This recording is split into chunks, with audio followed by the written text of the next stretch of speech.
Ito na ang latest ng Mixed Topics, mainit na showbiz ganap. Dahil sa mga nagsilabasang balita tungkol sa pagkakabati ni Daniel Padilla at Catherine Bernardo, marami pa rin ang hoping na sana ay magkaayos pa ang dalawa. Pero marami din ang hindi na pabor sa pagbabalikan ng Kathniel dahil maganda naman na umano ang takbo ng kanilang career individually. Mas nag-grow na sila ngayon at makikita naman talaga na nag-e-excel sila sa kanilang mga kanya-kanyang ganap at trabaho ngayon. Marami ding mga fans ni na Catherine Bernardo at Daniel Padilla na nagwi-wish pa rin na bigyan ng chance ang isa't isa dahil matagal naman daw umano ang kanilang pinagsamahan. Ngunit may mga Kathden fans din ang umalma sa balitang wala na nga bang chance talaga ang Kathden sa isa't isa dahil tila sinarado na daw ni Catherine at Alden ang kanilang pinto.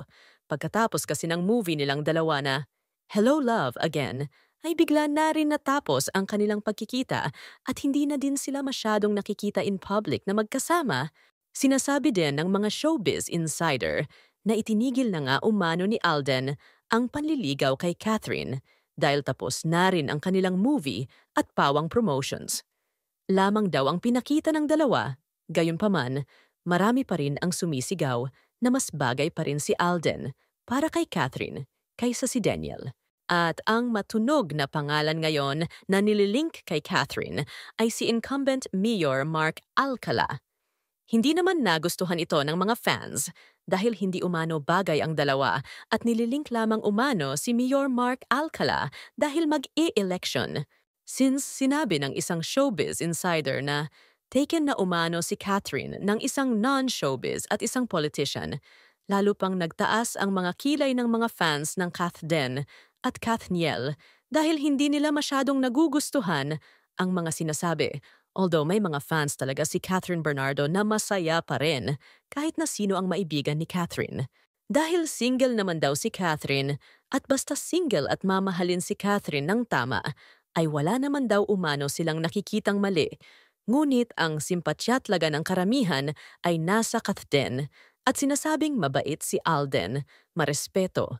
Kaya mas bagay ito kay Catherine dahil pareho silang mabait at bagay na bagay naman kasi talaga sila. Well, wala naman din magagawa kung sino ang pipiliin ni Catherine at kung sino ang bibigyan niya ng chance. At kung sino man ang pipiliin niya sa huli ay maging masaya na lamang tayo para sa kanya dahil deserve din niya ang maging maligaya basta sa tamang tao at hindi na maulit ang mga naranasan niya noon na masasakit na karanasan tungkol sa pag-ibig.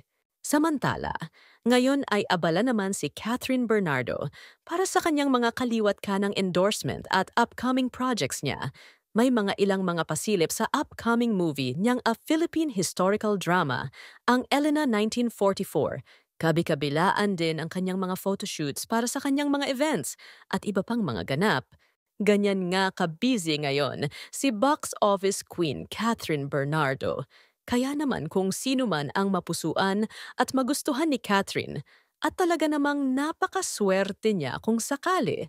Ang sinasabi din ng mga iba na si Alden Richards ang tamang lalaki para sa kanya dahil parehas silang matalino, humble at parehas din ang accomplishments nila sa buhay at makikita na sincere at may pagmamahal sa kanilang ginagawa at sa kapwa, ganun din sa kanilang pamilya.